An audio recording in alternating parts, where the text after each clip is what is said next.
Wings of Wax. It tells the story of two 20-something-year-olds, Daniel and T, played by Joshua Stoddart, and Emma Mackenzie Hillier.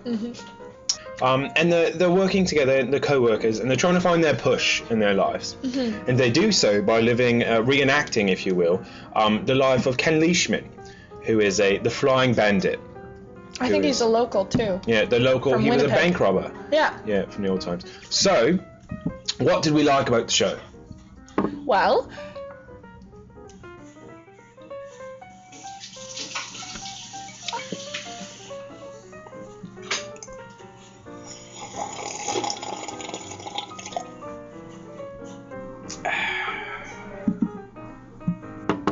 Well, it tried. Yes. It tried an adventurous, romantic storyline to some success. but it lacked the ability to keep us engaged from start to finish, so...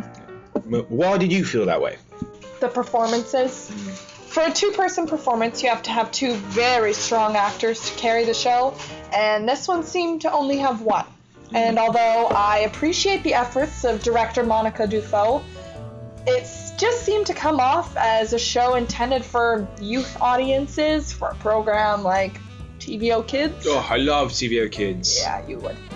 And while Hillier, who plays T, this waitress with a troubled past, and she did perform her character with some honesty, her other characters that she had to play just didn't come across as such. And by the second act, there were so many characters being thrown around between these two actors that without Stoddart's help, I honestly don't think we would have been able to keep track of the storyline or the character relationships at all. Oh, speaking of the relationships, they established a brother-sister relationship, Daniel and T did, at the beginning of the show, which I was okay with. I liked it. But then, I was a little angry, I found, flabbergasted, if you will, when they kissed at the end of the show.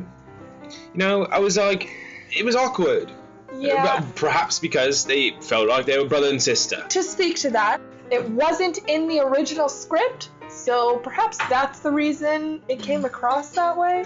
Yeah. Maybe it would have been more appropriate to have it behind, one of the blinds. Yeah, exactly. That was used for the set. Yes. So we didn't have to see it. I agree. And while all in all, exactly, the performance was kind of lacking in pizzazz. Good word. Thank you. I feel as though the set design, as you mentioned, and the video design kept me from leaving my seat and walking out of the theater. So there's that.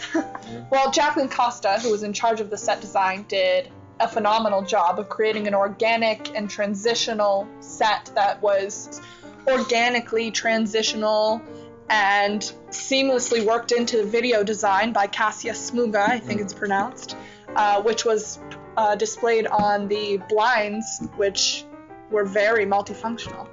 I love the blinds. I loved them. So, all in all, although this wasn't the greatest show we've ever seen, I guess we could say, it had some attractive qualities that kept us from getting up and leaving the theatre.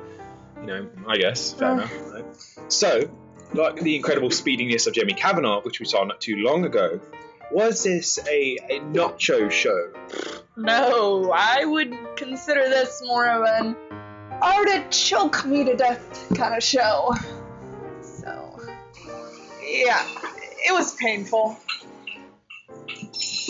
Graphic? Yep.